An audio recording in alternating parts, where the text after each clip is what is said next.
Утро в квартире Лидии Петровны всегда начиналось одинаково, с тишины, в которой слышно было, как за стеной хрипит старый холодильник бирюса, а на кухне медленно закипает чайник. За окном, сквозь выцветшие занавески, пробивался тусклый зимний свет, такой, что не согревает, а лишь напоминает, что день будет долгим. Лидия сидела за столом у окна, слегка сутулившись. На ней был теплый свитер, когда-то ярко-синий, теперь выцветший до сероватого. Кружка с чаем стояла на столе, но чай остыл, и от него тянуло горечью заварки. Она даже не заметила, как за целых 20 минут ни разу не сделала глотка. На подоконнике теснились горшки с геранью. Это были ее верные соседки, единственные живые существа в этой квартире, которые видели ее и радостной, и уставшей. Лидия аккуратно повернула один горшок к свету, будто заботясь о том, чтобы цветку хватило тепла. Она бросила взгляд на часы. 9 часов 15 минут. Время звонить дочерям. Сначала Марине. Старшая, всегда деловая, занятая, на каблуках, с аккуратной прической и вечным «мама, у меня нет времени». Лидия уже готовилась к тому, что разговор будет коротким. Телефон зазвенел дважды, и в динамике раздался быстрый голос: «Мама, привет, но я на совещании. Давай позже, ладно?» «Я просто...» Лидия хотела спросить, как дела у внуков, но голос дочери уже торопливо продолжал: «Все, потом, целую». Гудки. Лидия положила телефон, подержала руку на крышке аппарата чуть дольше, чем нужно. Было в этом какое-то бессмысленное желание задержать разговор хоть на пару секунд. Она набрала второй номер, Ольги. Младшая живет за границей. Там у нее муж-строитель и маленькая дочь. Лидия всегда представляла ее кухню: темно-коричневые шкафы, белая скатерть, запах кофе. Гудки тянулись, и, наконец, в трубке прозвучал сонный голос: «Мам, ты забыла?» «Тут еще ночь, забыла», — Лидия улыбнулась, хотя улыбка была больше для самой себя. «Просто соскучилась. Я потом тебе напишу, ладно?» Мы с Мартином только легли, в трубке раздался тихий смех, не для нее, а для кого-то рядом. И снова гудки. Квартира вновь погрузилась в тишину. Лидия поднялась, подошла к окну. Двор был пуст, только возле подъезда стояла Валентина Семеновна, соседка с первого этажа. С кем-то разговаривала, оживленно размахивая руками. Лидия знала, стоит выйти, и потянутся расспросы, советы, сплетни. Сегодня не хотелось даже этого. Она вернулась на кухню, обхватила кружку руками, пытаясь согреться. Пустота внутри была плотной, почти осязаемой. Такие утра были самыми тяжелыми, когда никто не звонит, когда слова как «ты» остаются лишь в воспоминаниях. Вдруг раздался резкий звонок в дверь. Лидия вздрогнула. «Кто там?» Голос ее прозвучал глухо. «Это я, Лидия Петровна». «Игорь». Она замерла. Игорь, племянник. Сын ее покойной сестры. Она не видела его лет 6, и последний раз он приходил только за деньгами. Тогда он исчез, а слухи ходили самые разные. Кто-то говорил, что он уехал, кто-то, что отсидел. Лидия медленно подошла к двери, посмотрела в глазок.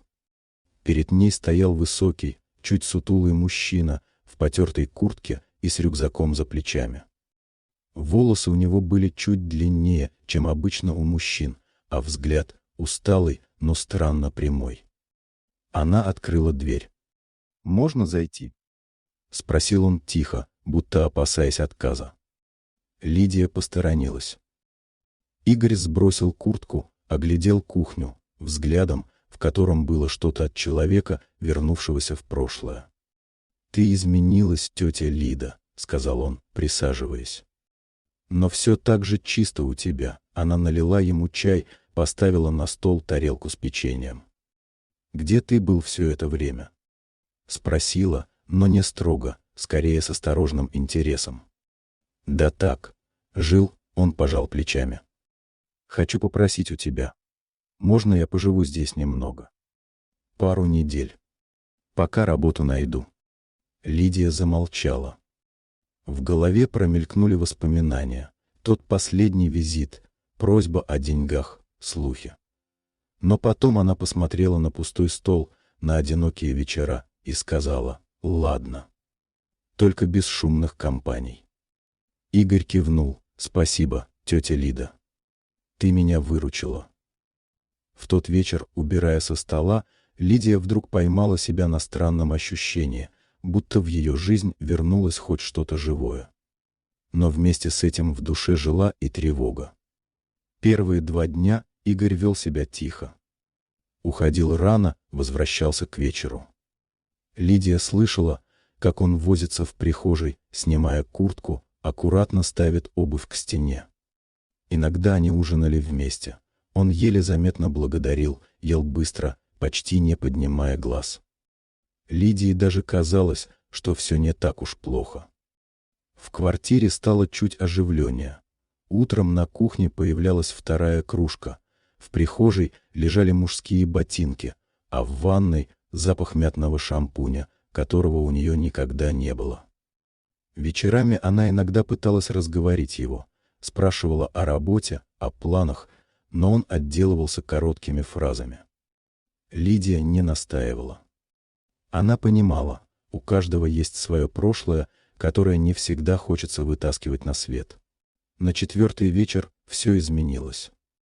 Она уже собиралась ложиться спать, когда в коридоре раздался глухой стук, хлопнула дверь. За ней мужской смех. Лидия вышла в прихожую и застыла. Игорь стоял с 2 незнакомыми мужчинами. Лица у них были красные, глаза блестели. Запах дешевого пива был таким густым, что казалось, он обволакивает весь воздух. «Это кто?» — тихо, но жестко спросила Лидия. «Друзья», — легко ответил Игорь, будто ничего особенного не происходило. «Мы просто посидим на кухне».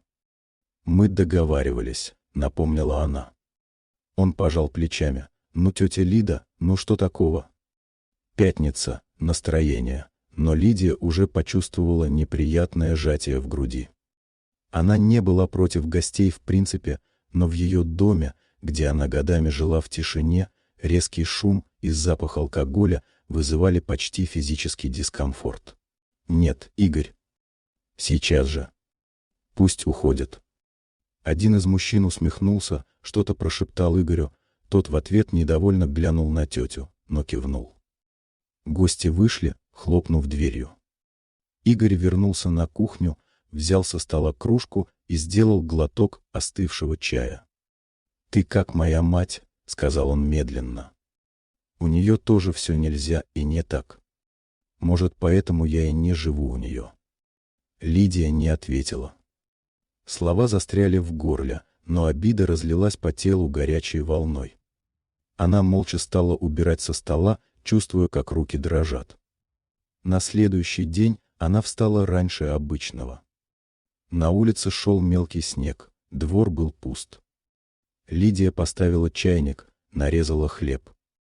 Тишина была такой плотной, что слышно было, как стрелки часов с легким щелчком переползают с минуты на минуту.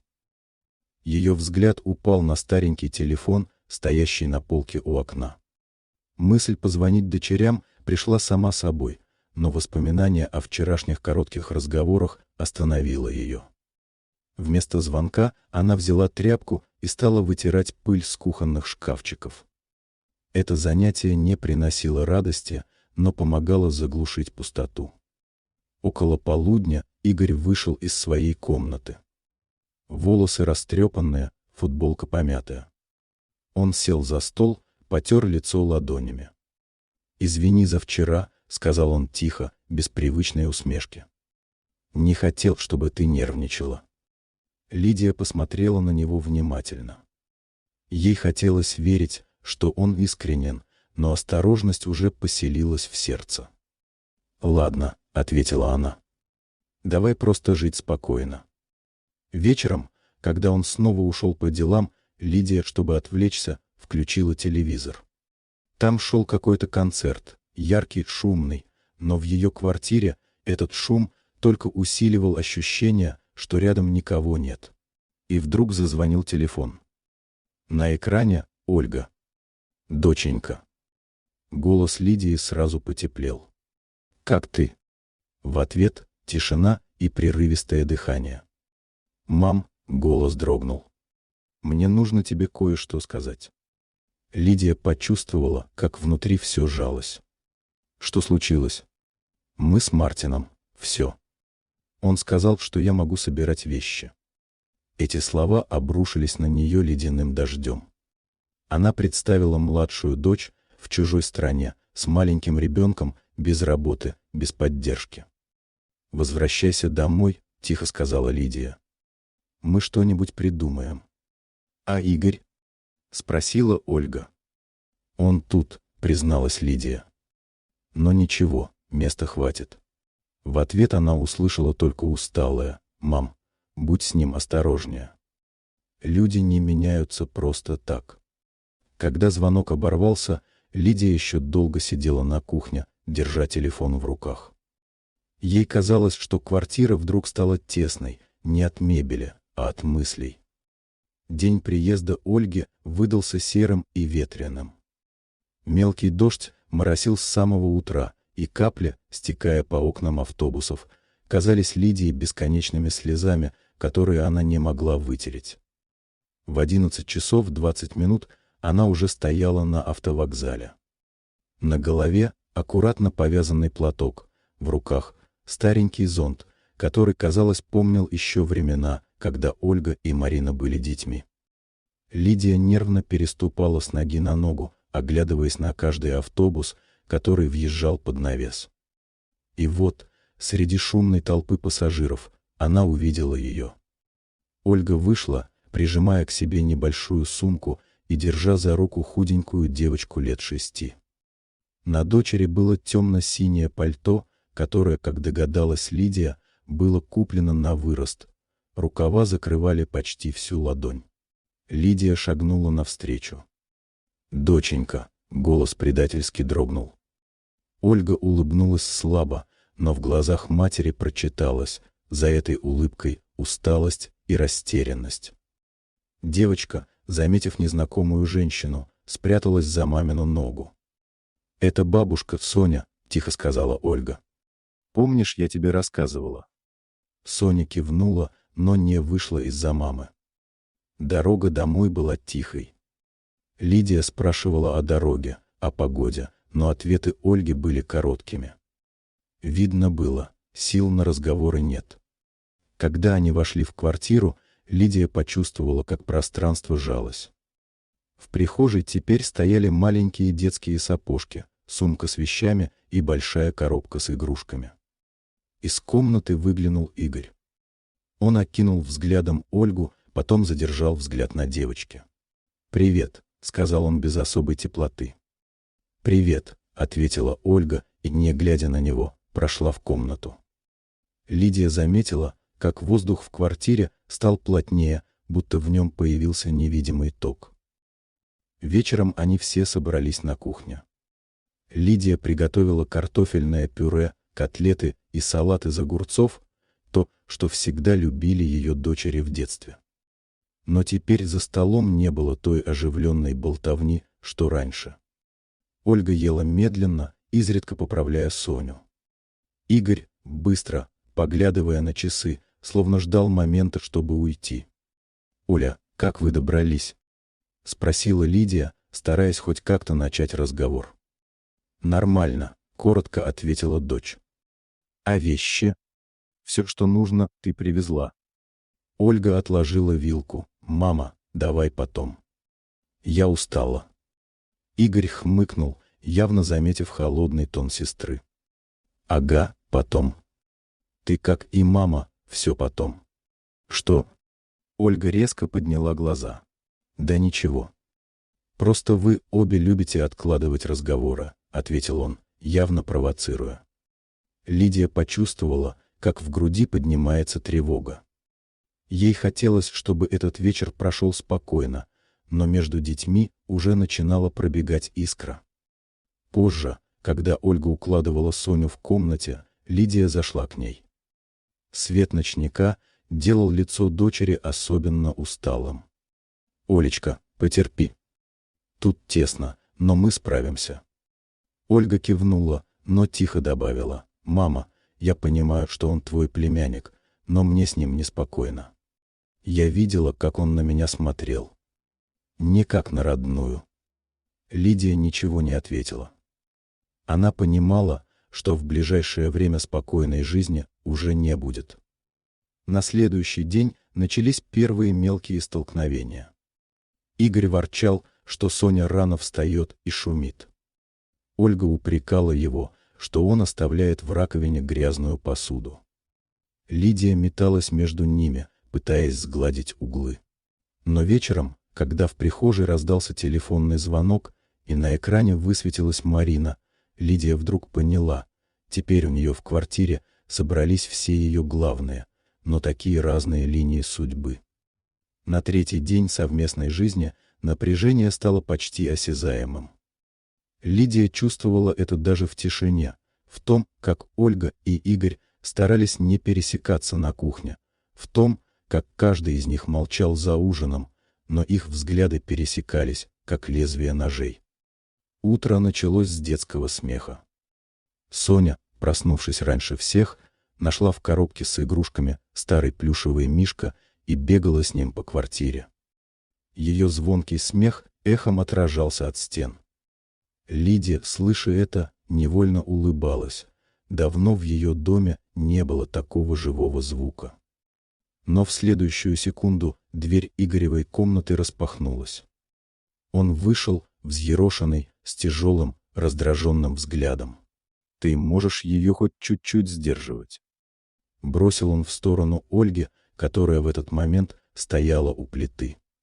«Это ребенок, Игорь», — холодно ответила она. Он смеется. «Тебе что, тишина нужна, как на кладбище?» «Мне нужно спать», — отрезал он. Не все могут позволить себе валяться полдня. Соня замерла, прижав Мишку к груди, а Лидия почувствовала, как по спине пробежал холодок. Она видела, сейчас все только начинается. «Ах, вот как!» Ольга повернулась к нему, держа лопатку в руках, словно оружие. «А ты, выходит, работаешь ночами? Или просто шатаешься по барам, а потом спишь до обеда?» «Я делаю, что хочу», — огрызнулся он. «И, между прочим, я тут был до тебя». «И что?» Ее голос стал резким, в нем прозвучала почти презрительная насмешка. «Думаешь, это дает тебе право указывать, как мне с дочерью жить?» Игорь шагнул ближе, в его глазах блеснуло что-то опасное, не злость, а скорее задетое самолюбие. «Ты забыла, что я тебя терплю, сестренка?» «Терпишь?» Ольга рассмеялась сухо. «Нет, это мы тебя терпим. Мама, кстати, тебя тоже терпит, только из жалости». Слова ударили по Лидии сильнее, чем она ожидала. Она стояла у двери кухни, словно между ними, но чувствовала себя такой маленькой, что казалось, их голоса могут раздавить ее. «Ты всегда была такой», — вдруг сказал Игорь тише, но с тяжелым акцентом на каждом слове. «Думаешь, что лучше всех? Что умнее, что правильнее?» «Я просто живу честно», — отрезала Ольга. «Не обманываю, не ворую, не беру у родственников деньги, а потом исчезаю на годы». Лидия вздрогнула. Эти слова она боялась услышать. Это то, о чем все знали, но молчали. Игорь замер. Его губы дрогнули, но он не ответил сразу. Только через несколько секунд сказал: «Ты понятия не имеешь, через что я прошел».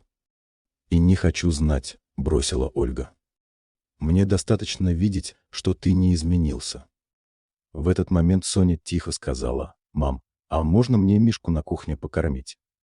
Эта простая фраза, сказанная детским голосом, разрядила напряжение. Ольга взяла дочь на руки, отвернувшись от брата. В тот же вечер, когда Ольга с Соней уже спали, Игорь вышел на кухню за водой. Лидия сидела там в полумраке с чашкой чая. «Тетя Лида». Он сел напротив, обхватив голову руками. «Я правда не хотел ссориться». «Я знаю», — тихо ответила она. «Но ты должен понять, она сейчас на грани.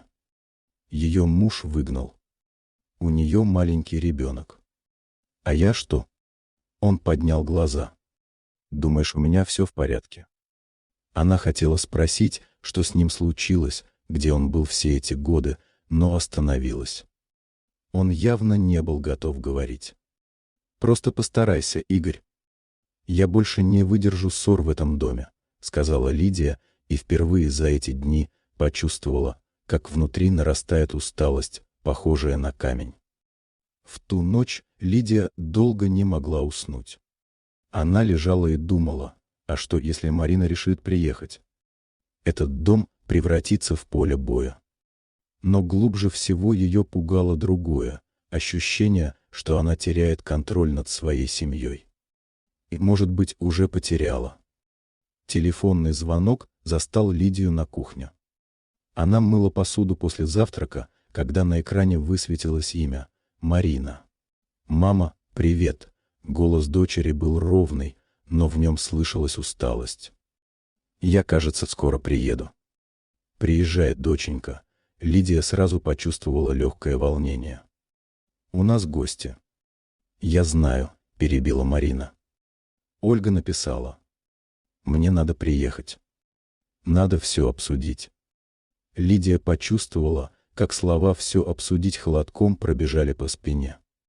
Она знала, Марина не любит недосказанности, и конфликты привыкла решать жестко, без долгих разговоров. Марина появилась через 2 дня. Она вошла в квартиру, не снимая перчаток, огляделась, взгляд скользнул по Игорю, задержался на Ольге и Соне, и только потом на матери. «Мама, ты похудела», — сказала она вместо приветствия, обнимая Лидию. Ольга стояла в дверях кухни, прижимая к себе кружку с чаем. В ее глазах читалась настороженность. Игорь, сидя за столом, откровенно рассматривал старшую сестру. «Значит, все здесь». Марина сняла пальто и повесила его на крючок. «Отлично. Тогда давайте сразу поговорим». Они собрались на кухне. Лидия поставила чайник, но руки ее дрожали. Марина сидела прямо, положив ладони на стол. Ольга слегка отвернулась, будто готовясь к атаке. Игорь развалился на стуле, демонстративно небрежный. «Мама, ты меня прости, но я скажу как есть», — начала Марина. «В этой квартире сейчас бардак. Не в смысле грязи, а в смысле отношений». «А ты что ожидала?» Тут же огрызнулась Ольга. «Мы тут живем втроем с мамой и Игорь».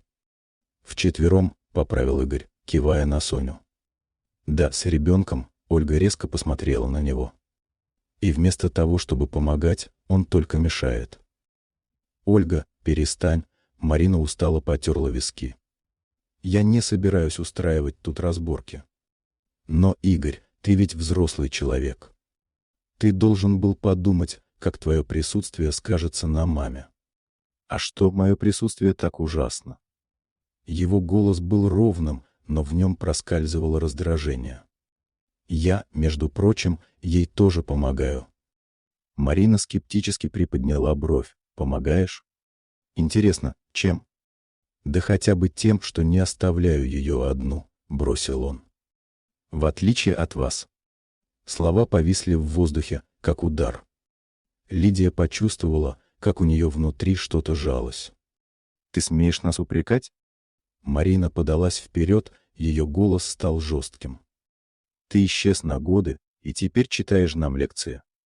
«Я не обязан вам отчитываться», — отрезал он. «Да, конечно», — Марина усмехнулась. «Зато ты обязан понимать, что здесь живет мама, которой уже за 60. И она не обязана терпеть твоих друзей и твои выходки». Ольга кивнула, впервые за разговор поддержав сестру. «Вот именно». «А вы, значит, святые, да?» Игорь посмотрел на обеих с холодной усмешкой. Ты, Марина, приезжаешь раз в полгода, а ты, Ольга, свалила за границу и вспомнила о маме только когда муж выгнал. Ольга побледнела.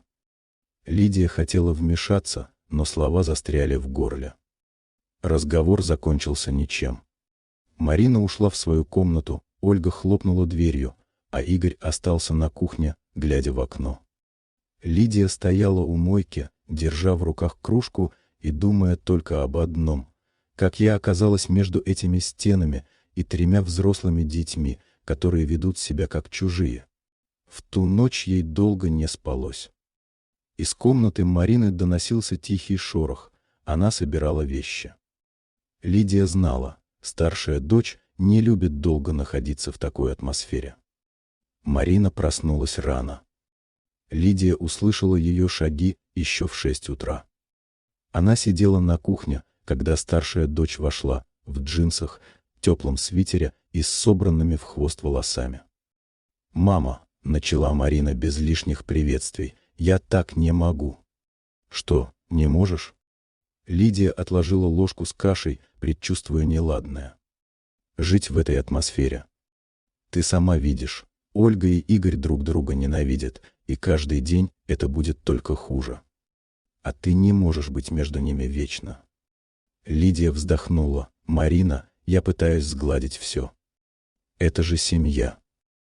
«Семья, мама», — Марина посмотрела прямо в глаза, — «это не только кровь. Это еще и уважение. Если его нет, то никакие родственные связи не спасут». Она на секунду замолчала, потом произнесла то, что повергло Лидию в ступор. «Я думаю, Ольга и Соня должны переехать ко мне». «Что?» Лидия не сразу нашла слова. Ольга только приехала. Ей нужно отдохнуть, прийти в себя. И как она это сделает, если каждый день будет спорить с Игорем? Марина говорила спокойно, но в ее тоне была непоколебимая уверенность. «У меня дома тихо, есть отдельная комната. Я помогу ей с работой». «Но это же ее решение», — тихо сказала Лидия, словно цепляясь за последнюю соломинку. «Я с ней уже говорила», — Марина опустила глаза. «Она согласна». Лидия почувствовала, как у нее поднимается волна обиды. «То есть вы уже все решили за моей спиной?» Марина кивнула, не пряча взгляда.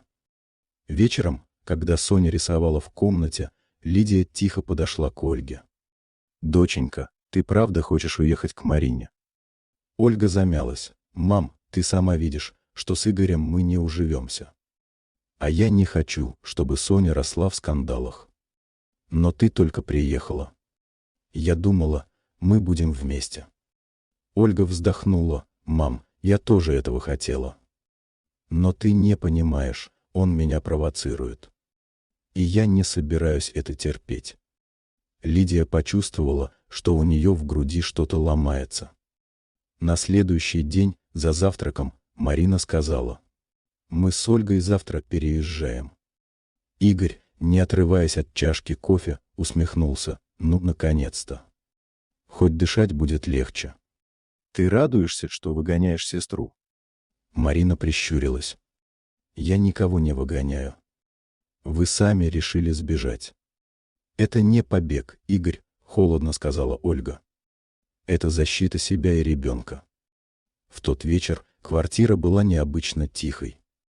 Лидия ходила из комнаты в комнату, как тень. В прихожей стояли сумки, в которых уже были сложены вещи Ольги и Сони. Игорь сидел в своей комнате, слушая музыку в наушниках. Марина помогала племяннице собрать игрушки.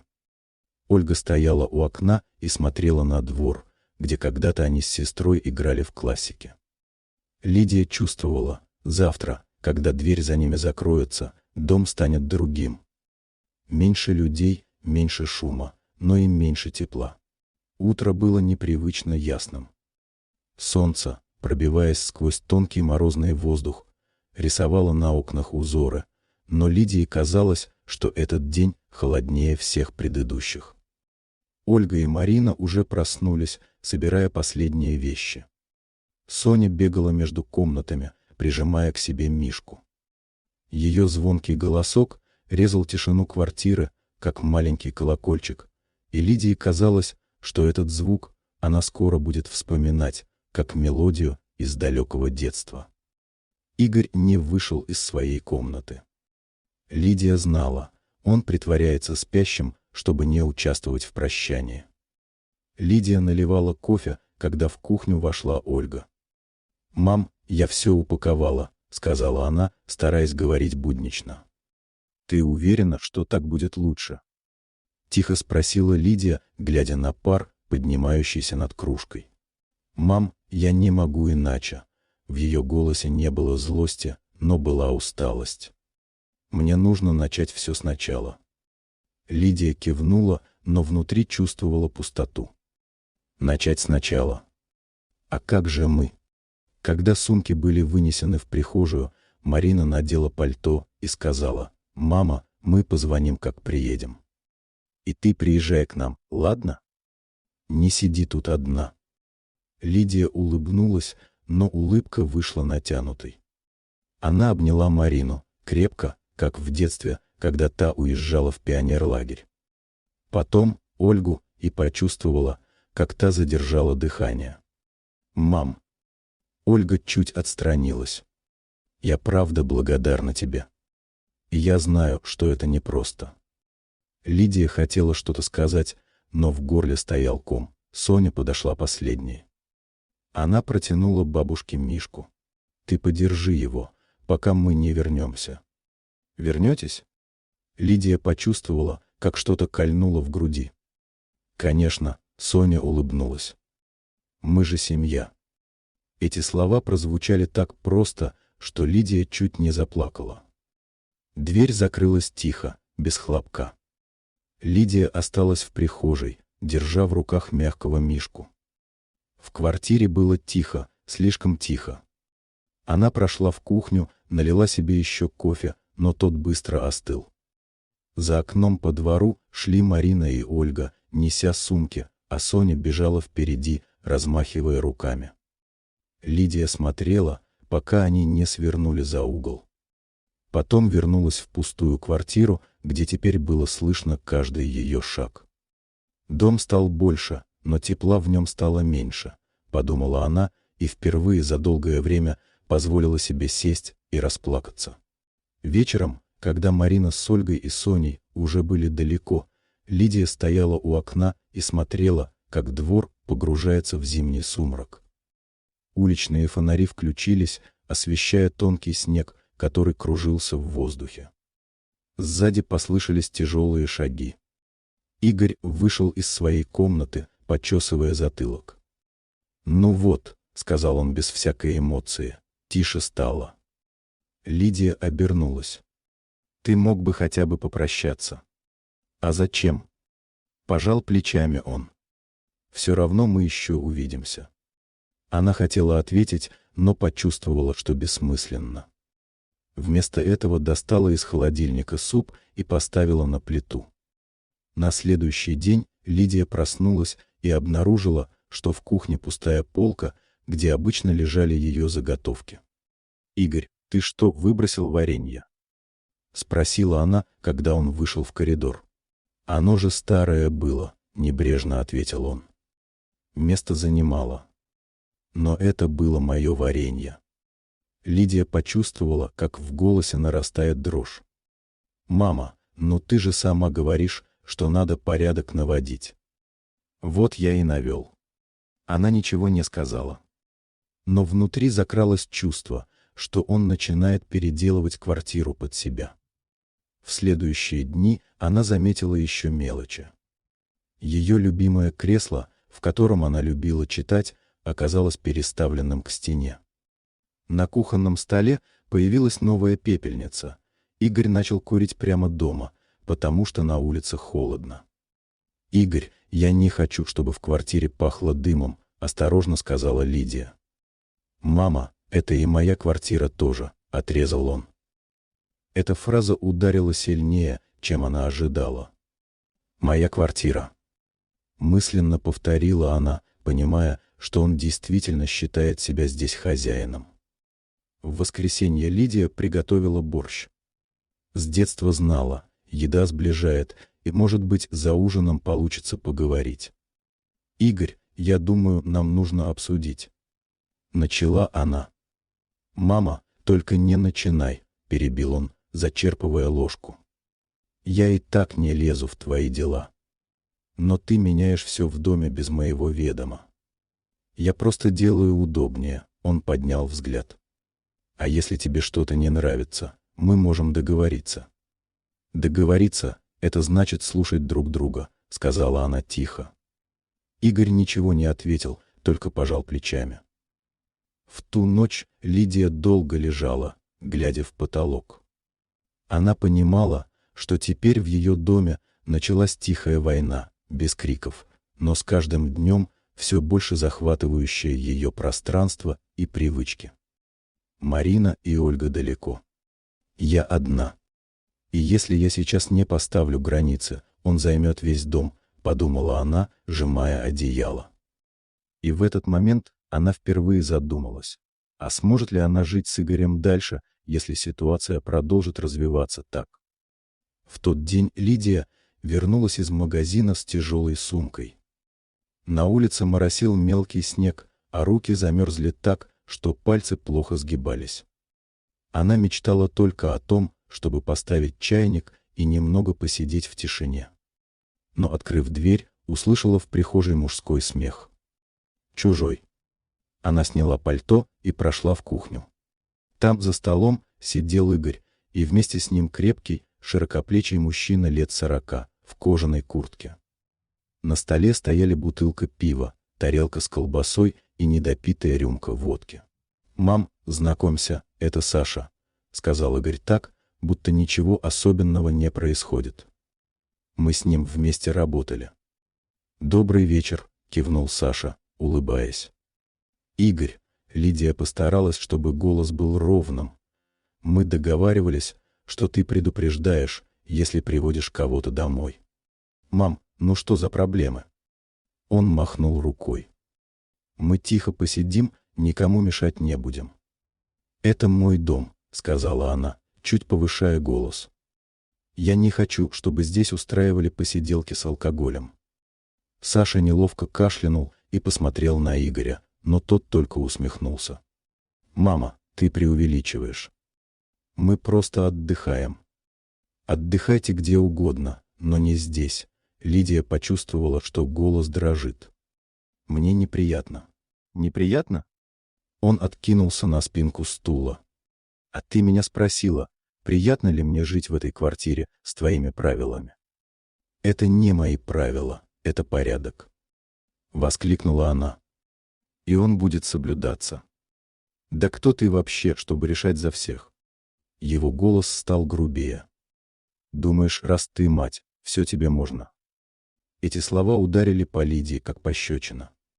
Саша уже встал, тихо пробормотал: «Ладно, я пойду», и ушел, оставив в воздухе запах табака и алкоголя. В кухне остались только они вдвоем. Лидия стояла, держась за спинку стула. Игорь наливал себе пиво, будто ничего не произошло. «Ты переходишь все границы», — тихо сказала она. «Это мой дом, и я не позволю тебе». «Позволишь», — перебил он, глядя прямо в глаза. «Потому что у тебя нет выбора». Эти слова прозвучали страшнее, чем крик. Лидия поняла, теперь это уже не просто спор о правилах, это борьба за власть в ее собственном доме. В ту ночь она не могла заснуть. Ей казалось, что стены стали ближе, воздух тяжелее. «Он не остановится», — подумала она. «Или я уйду, или он». Впервые в жизни Лидия всерьез задумалась о том, чтобы выгнать собственного сына. Утро было тихим. Игорь спал до полудня, и Лидия, воспользовавшись моментом, тихо закрыла дверь кухни и набрала номер Марины. «Мама?» Голос дочери прозвучал настороженно. «Что случилось?» «Марина», — Лидия замялась. «Мне нужна помощь». «Игорь?» Сразу догадалась она. Он начал вести себя так, будто это его квартира. Лидия говорила шепотом, словно боялась, что сын проснется и услышит. Приводит гостей, переставляет мебель, выбрасывает мои вещи. Вчера сказал, что у меня нет выбора. На том конце провода повисла тишина.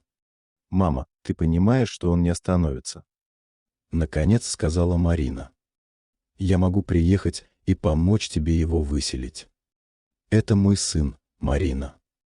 В голосе Лидии прозвучала боль. «А ты его мать, не его жертва», — ответила она твердо. «Подумай об этом».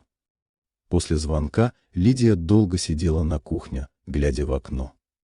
Снег медленно ложился на подоконник, и в этой тишине она вдруг почувствовала, что внутри что-то изменилось. «Я не могу жить в страхе», — решила она.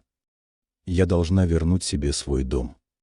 В тот же день она достала старую папку с документами: договор купли-продажи квартиры, квитанция, записи. Все аккуратно разложила на столе. Игорь проснулся ближе к вечеру и, заметив бумаги, нахмурился. «А это что за архив?» «Просто решила навести порядок», — спокойно ответила Лидия. «Порядок, значит?» Он прищурился, но больше ничего не сказал. Лидия же почувствовала, как поднимается легкая дрожь, он что-то заподозрил. Поздно вечером она снова набрала Марину. «Я готова», — сказала она тихо. «Приезжай на выходных». «Я приеду», — твердо ответила дочь. «Но, мама, ты должна понимать, будет скандал». «Пусть будет», — Лидия взглянула на свои руки, заметив, как они сжаты в кулаки. «Я устала бояться в собственном доме». Марина приехала в субботу утром. Лидия встретила ее внизу, возле подъезда. «Мама», — сказала дочь, обнимая ее, — «ты выглядишь усталой». «Просто хочу, чтобы это все закончилось», — тихо ответила Лидия. Вместе они поднялись в квартиру. Игорь, услышав шум в прихожей, вышел из своей комнаты в спортивных штанах и майке. «Старшая пожаловала», — усмехнулся он. «Решила проверку устроить?» «Нет, Игорь», — Марина сняла пальто, — «я приехала поговорить». Они собрались на кухне. Лидия сидела у стены, руки сложены на коленях. Марина и Игорь напротив друг друга. «Игорь», — начала Марина, — «ты живешь в маминой квартире. Она позволила тебе остаться, но это не значит, что ты можешь делать все, что хочешь». «Серьезно?» Он усмехнулся. «А ты у нас кто, новый управляющий?» «Я ее дочь. И я вижу, что ты пользуешься ее мягкостью». Марина наклонилась вперед. «Ты выбрасываешь ее вещи, куришь дома, приводишь сюда кого попало». «Ее вещи?» Он резко поднял голос. «Да половина этого хлама тут с советских времен. Это ее хлам, а не твой». Марина тоже повысила голос. «И ты не имеешь права решать за нее». «Да ты сама-то где была все эти годы?» Игорь встал из-за стола. «Раз в год появляешься и строишь из себя спасительницу. А я, между прочим, был рядом, когда ей было плохо». «Рядом?» Марина горько усмехнулась. «Ты был рядом, чтобы просить у нее деньги и сидеть у нее на шее». Лидия вздрогнула, когда Игорь ударил кулаком по столу. «Еще одно слово, и я уйду отсюда навсегда». «Так уходи», — Марина посмотрела ему прямо в глаза. «Вот прямо сейчас». На мгновение в кухне воцарилась тишина. Игорь дышал тяжело, Марина сидела с каменным лицом. Лидия чувствовала, что сердце бьется где-то в горле. «Я никуда не уйду», — наконец сказал он тихо, но в его голосе было столько злости, что Лидия вздрогнула. «И посмотрим, как вы меня отсюда выгоните». Он развернулся и вышел, хлопнув дверью своей комнаты так, что посыпалась пыль с косяка. Марина посмотрела на мать. «Мама, он не остановится. Нам придется довести дело до конца». В понедельник утром Марина уже сидела за ноутбуком, набирая текст заявления в ЖЭК, и просматривая образцы документов для выселения. «Мама, нам нужно подтвердить, что квартира оформлена только на тебя», — сказала она, не отрываясь от экрана. «И что он здесь прописан временно». Лидия молча кивнула, чувствуя, как внутри все сжимается. Официальные бумаги — это значит, что пути назад уже нет. Игорь вернулся домой около полудня. Он заметил, что Марина сидит в кухне с распечатками, и с первого взгляда понял, о чем речь. «Значит, ты решила меня выписать?» Его голос был низким, почти хриплым. «Не я, а мама», — спокойно ответила Марина. «И да, это будет правильно». «Правильно?» Он рассмеялся, но в этом смехе было больше злобы, чем веселья. «Вы думаете, я так просто уйду?» Он подошел к столу и смахнул со стола распечатки. Бумаги разлетелись по полу. «Игорь!» Лидия встала, но он уже развернулся к ней. «Я устала от ссор». «Ты устала?» — перебил он. «Это я устал жить в этой кладовке по твоим правилам. И если вы хотите войны, вы ее получите». На следующий день Лидия заметила, что ее любимая кружка с цветами пропала. Потом, что в холодильнике исчезли продукты, которые она купила. Телевизор в гостиной оказался заблокирован. Игорь сменил пароль. «Ты что творишь?» — спросила она, когда увидела, как он перекручивает замок на своей двери. «Забочусь о своем комфорте», — холодно ответил он. «А вы займитесь своим». Марина, увидев это, только крепче жала губы. «Мама, это психологическое давление. Он специально выдавливает тебя из дома». Вечером Марина достала из сумки конверт. Здесь копии всех документов и заявления в суд. Я отнесу их завтра. «Марина», — Лидия опустила глаза. «Если мы сделаем это, Игорь перестанет со мной разговаривать». «Он и так с тобой не разговаривает по-настоящему», — мягко сказала она. «Мама, он тебя не уважает. И если ты сейчас не поставишь точку, он уничтожит твою жизнь». Лидия долго молчала. Потом кивнула. «Делай». Марина вернулась домой под вечер. В руках у нее была пустая папка. Документы уже лежали в канцелярии суда. Лидия встретила ее у двери, глядя так, будто ждала приговора. «Все подано», — сказала Марина тихо. «Теперь остается ждать повестки». Лидия кивнула, но ответить не успела. Дверь хлопнула так, что стены дрогнули. В коридоре появился Игорь. Лицо его было перекошено, глаза налились красным. «Значит, это правда?» Он подошел почти вплотную к Марине. «Ты подала в суд, чтобы выкинуть меня на улицу?» «Мы защищаем маму», — холодно ответила она. «Ты сам довел все до этого». «Маму?» Он повернулся к Лидии. «А ты? Ты что, тоже заодно с ней?» «Игорь», — голос Лидии дрогнул. «Я предательница», — перебил он. «После всего, что я сделал, ты решила выгнать меня». «После всего, что ты сделал со мной», — сказала она тихо, но так, что слова вонзились, как нож. Игорь закричал. Кричал так, что его голос гулко отдавался в стенах. Он перечислял все свои жертвы, обвинял, что мать и сестра неблагодарны, что они всегда были против него. Марина пыталась перекричать его, но он не слушал. В конце концов, он схватил со стола стеклянную вазу и бросил ее на пол. Осколки разлетелись по кухне, блеснули, словно холодные брызги. «Я вас ненавижу», — сказал он, тяжело дыша. «Обеих». Он хлопнул дверью своей комнаты, и в квартире наступила звенящая тишина. Лидия стояла, прислонившись к стене, руки дрожали. Марина подошла, обняла ее. «Мама, ты все еще думаешь, что мы могли обойтись без суда?» «Нет», — сказала Лидия. «Теперь уже нет». Но внутри нее все равно жгло. Перед глазами стоял Игорь, не сын, а чужой, злой человек, в котором она уже не узнавала мальчика, которого когда-то водила в школу. Заседание длилось меньше часа, но для Лидии оно тянулось целую вечность. Маленький зал, запах старых папок и бумаги, чужие голоса, сухие юридические термины — все это казалось нереальным. Игорь сидел в 3 шагах от нее, в мятой куртке, с лицом, застывшим в каменной маске. Он не смотрел на мать ни разу. Когда судья зачитывал решение, он только хмыкнул и отвернулся. Удовлетворить иск.